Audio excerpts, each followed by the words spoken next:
cestovatelia, čaute, tu je Stanka z cestovky Objavuj svet.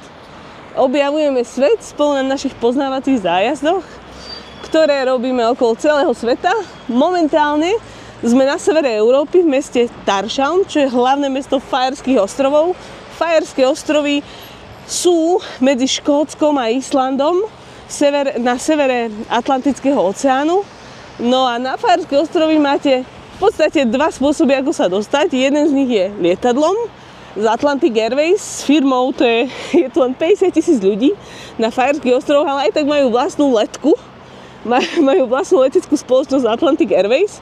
Oni lietajú z Fajerských ostrovov do Kodane, Billundu, na Kanárske ostrovy a tak rôzne po Európe, ale vo svojej letke majú aj helikoptéry, s ktorými sa presúvajú z jedného ostrova na druhý ostrov. Je to celé také epické, krásne. Nezažijete to v každej krajine. No a druhou možnosťou, ako sa sem dostať, sú takéto trajekty, takéto obrovské lode, napríklad táto spoločnosť Smyril. Tieto trajekty chodia z Dánska, z Kodane, tuším, odplávajú a plávajú sem okolo 30 hodín, 30-36 hodín. Môžete sa nalodiť v Dánsku a tu po 36 hodinách sa vylodíte v mestečku Tórshavn na takejto lodi. A toto mesto je úplne čarovné. Čarovné je v tom, že pozrite sa, tieto červené budovy je miestny parlament. Červené budovy s tými zelenými strechami, na ktorých rastie tráva, to je také typické pre Fajerské ostrovy, tak tam sídli ministerstvo financií, zahraničných vecí, ekológie.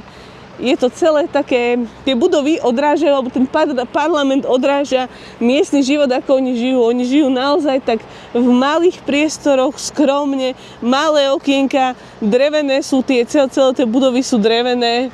Je to také čarovné.